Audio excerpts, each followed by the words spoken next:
You guys having a good show? Here today? Yeah. Seems to be going very smoothly. Yes. I think so. Successful autograph signing. Mm-hmm. Some fairly witty interview answers, but I'm afraid we've run out. So We're all out of wood. welcome to the dregs.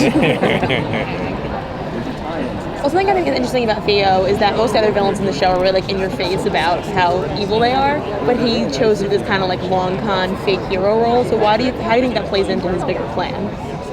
It is his bigger plan.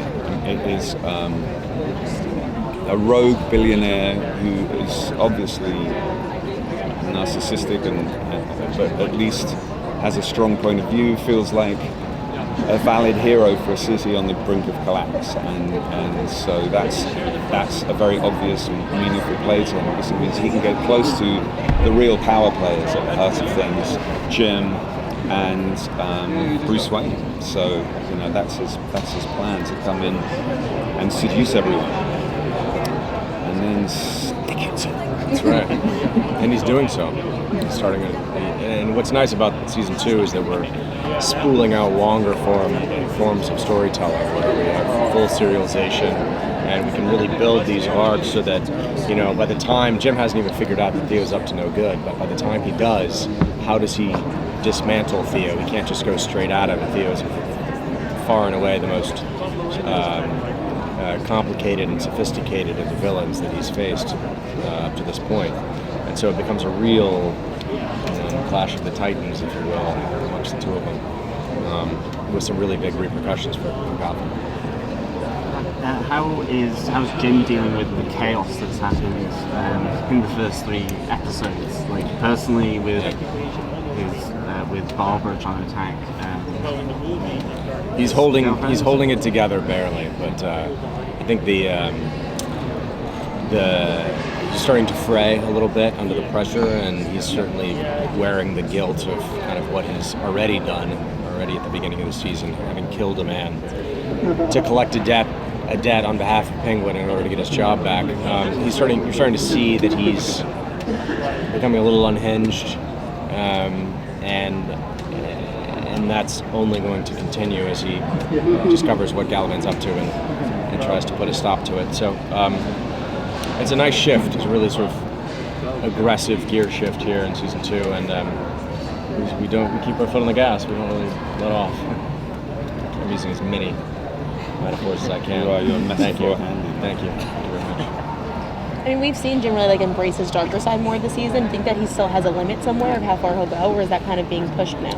We keep pushing it. We'll keep pushing it time and time again, and then we may push it so far that it breaks, or he breaks in a sense, and has to really come to terms with not liking who he is at all, just really sort of rejecting all of it.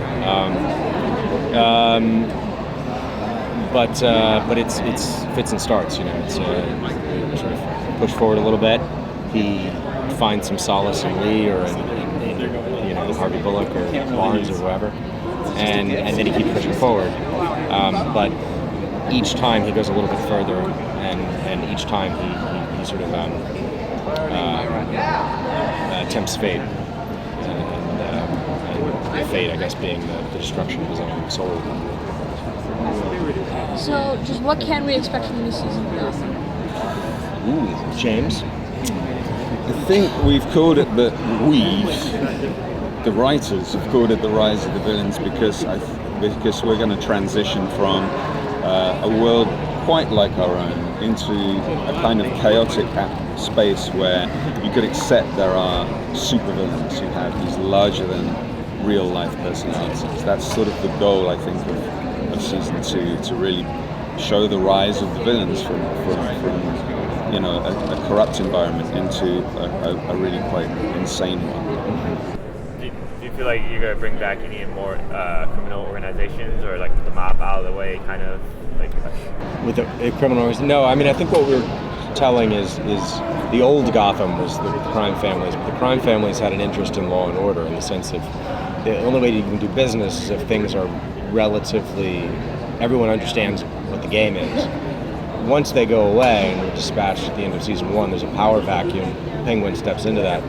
But there's also an ability for someone like Theo to come in and shake, just, burn things to the ground.